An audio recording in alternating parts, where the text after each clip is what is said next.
Bud Not Buddy by Christopher Paul Curtis. Chapter 8.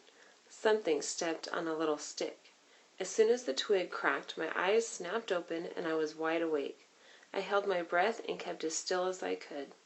Whatever it was that was sneaking up on me knew I'd woke up, because it stopped moving and kept as still as it could, too. Even though my head was still under my blanket, I could feel two eyes staring at me real hard. And I knew these weren't critter eyes. These eyes made the hair on the back of my neck raise up the way only human being eyes can do.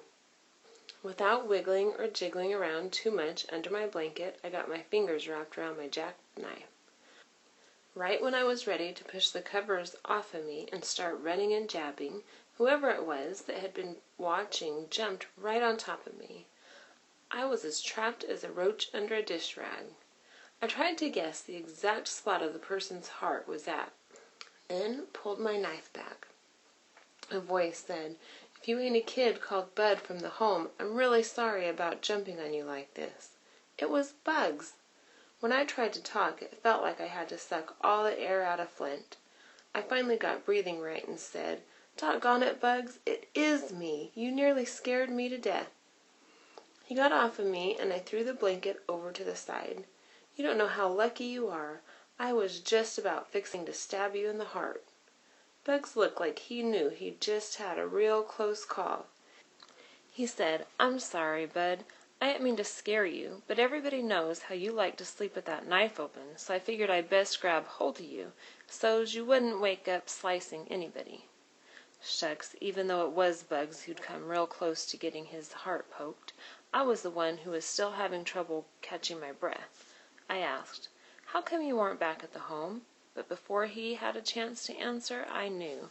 "You're on the lam." Bugs said, "Yep, I'm going back to riding the rails. When I heard about you beating that kid up so bad that you had to take off, I figured it was time for me to get going too. I thought you might be hanging around the library, so I came down to see if you wanted to go with me." "Where are you heading?" "There's always fruits to be picked out west. I heard we can make enough money to get by out there. There's supposed to be a train leaving sometime tomorrow.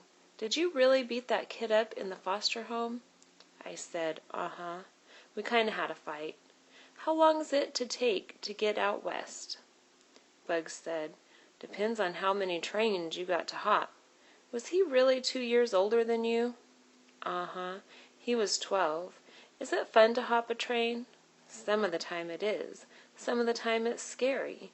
We heard he was kind of big, too. Was he?" I said, "He was pretty big. I can't see how we can hop on a train. They look like they're moving pretty doggone fast." Bugs said, "Most times you don't hop on them when they're going fast. Most times you try to climb on one when it's sitting in the train yard. Did the guy cry after you whooped him?" "Well, kind of. He looked real scared, then told his mama to keep me away from him. They even said I was a hoodlum. Will we be sleeping on the train and everything?" "Sure we will. Some of the time the train don't stop for 2 or 3 days. Man, I always try to tell people that just because someone's skinny, it don't mean they can't fight. You're a hero now, Bud." "Nah, I didn't really do nothing much. Well, how about the toilet? How are we going to use the toilet if the train doesn't stop?" Bugs said, "You just kind of lean out of the door and go." "When the train is still moving?" "Yeah, you get a real nice breeze." "Oh man, that sounds great. Count me in. I can't wait." Bugs spit a big glob of slob on his hand and said, "I knew I could depend on you, Bud." I spit a big glob in my hand and said, "We're brothers forever, Bugs." We slapped our hands together as hard as we could and got our slobs mixed up real good. Then waved them in the air so they'd dry. Now it was official. I finally had a brother. Bugs said, "We'll go down to the mission. There's bound to be someone there that knows about where we can hop this train. Then we'll be on the lam together." We found out that we'd have to go to a city called Hooverville just outside of Flint. The only trouble was nobody knew exactly where Hooverville was. It was dark before we found out the right direction. I never heard of a city that was so doggone hard to find. We walked on a trail through some woods that ran right up against Thread Creek. We could tell we were getting close to Hooverville, 'cause we heard somebody playing a mouth organ, and the smell of food cooking was getting stronger. We kept walking in the direction that the sky was glowing with an orangish light. When we could hear the music real clear and folks talking to each other and the sound of sticks cracking in a fire, we started cutting through the trees. That way we could peek into Hooverville first. We looked out from behind a big tree and saw that a big wind or even 2 or 3 big wolves huffing and puffing real hard could blow Hooverville into the next county. It was a bunch of huts and shacks throwed together out of pieces of boxes and wood and cloth. The Amos's shed would have looked like a real fancy house here. Right near our tree was the big fire that had been lighting up the sky.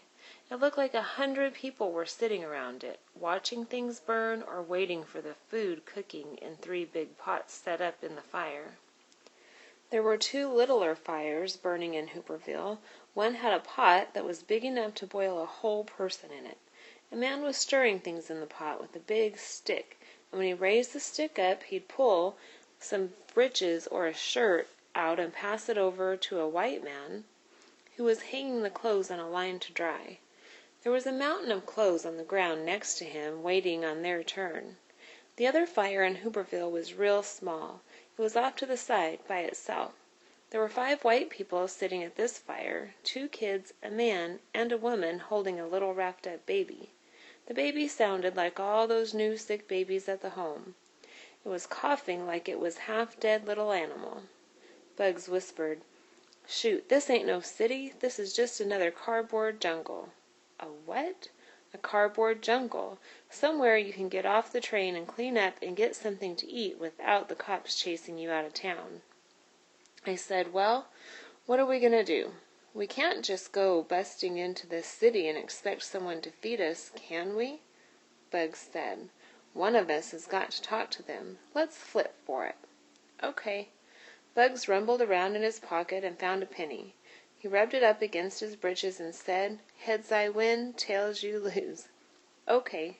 He flipped the penny up into the air and caught it, then slapped it down on the back of his left hand.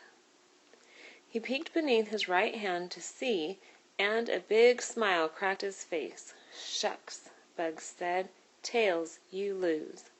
"Dang, so what should I say?" "Ask 'em if this is Hooverville. See if they got any extra food." I moved out from behind our tree and walked over toward the biggest fire. I waited until some folks noticed me, then said, "Excuse me, is this here Hooverville?" The man who was playing the mouth organ stopped, and everyone else around the fire looked up at me. One of the white men said, "What is it you are looking for?" I said, "A city called Hooverville, sir." They all laughed. The mouth organ man said, "Naw, son. What you're looking for is Hooverville with a V, like in President Herbert Hoover." I said, "Oh, is this it, sir?" The man said, "This is one of them." I said, "One of them?" He answered, "They're all over the country. This here is the Flint version." "And all of them are called Hooverville?" "That's right. Mr. Hoover worked so hard at making sure every city has got one, that it seems like it would be criminal to call them anything else." Someone said, "That's the truth." I said, "Well, how are we going to know if we're in the right one?" The mouth organ man said, "Are you hungry?" "Yes, sir." "Are you tired?" "Yes, sir." "Are you scared about what's going to happen tomorrow?" I didn't want anyone to think I was a baby, so I said, "Not exactly scared, sir. Maybe I am a little bit nervous." The man smiled and said, "Well, son, any place where there are other folks in need of the same things that you are is the right place to be. This is exactly the Hooverville you're looking for." I knew what the man was trying to say. This was the exact same kind of circle talking and cross talking that Mama used to do. Bugs hadn't had that kind of practice. He came from behind the tree and said, "I don't get it. You said there were Hoovervilles all over the place? What if we was looking for the Hooverville in Detroit or Chicago? How could this be the right one to be in?" The man said, "You boys from Flint?" I said, "Yes, sir." The man waved his mouth organ like a magic wand and pointed it all over the little cardboard city. "Boys," he said, "look around you." The city was bigger than I thought it was. The raggedy little huts were in every direction you looked. And there were more people sitting around than I first thought, too. Mostly it was men and big boys, but there were a couple of women every now and then, and a kid or two. They were all the colors you could think of, black, white, and brown, but the fire made everyone look like they were different shades of orange. There were dark orange folks sitting next to medium orange folks sitting next to light orange folks. "All these people," the mouth organ man said, "are just like you. They're tired, hungry, and a little bit nervous about tomorrow. This here is the right place for y'all to be, 'cause we're all in the same boat, and you boys are nearer to home than you'll ever get." Someone said, "Amen, brother." The mouth organ man said, "Don't matter if you're looking for Chicago or Detroit or Orlando or Oklahoma City. I rode the rails to all of them. You might think, or you might hear that things are better just down the line. But they're singing the same sad song all over this country. Believe me, son, being on the road is no good. If you two boys are from Flint, this is the right Hooverville for you." Someone said, "Brother, why don't we feed these boys?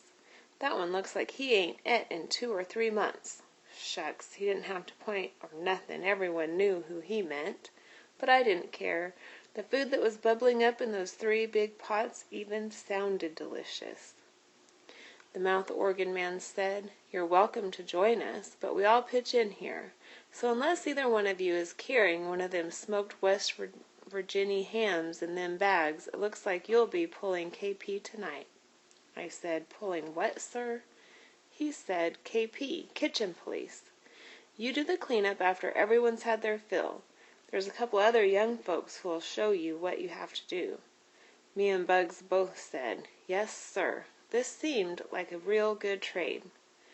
A woman handed me and Bugs each a flat, square, empty tin can. "That, my lords, is your china. Please be careful not to chip it." My china had the words Jumbo A&P Sardines stamped into the bottom of it. She handed us 2 beat-up old spoons and said, "Don't be shy, you two just about missed supper. You best hurry up." She took us over to one of the big pots and filled up our tin plates. "You're lucky," she said. "It's muskrat stew, and there's plenty left over tonight. Eat as much as you can." The stew was made out of dandelion greens and a couple of potatoes and some small wild carrots and some crawdads and a couple of little chunks of meat. Tasted great. We both even got seconds. When we were done, the woman told us, "You boys leave your bags here. It's time to do the dishes now."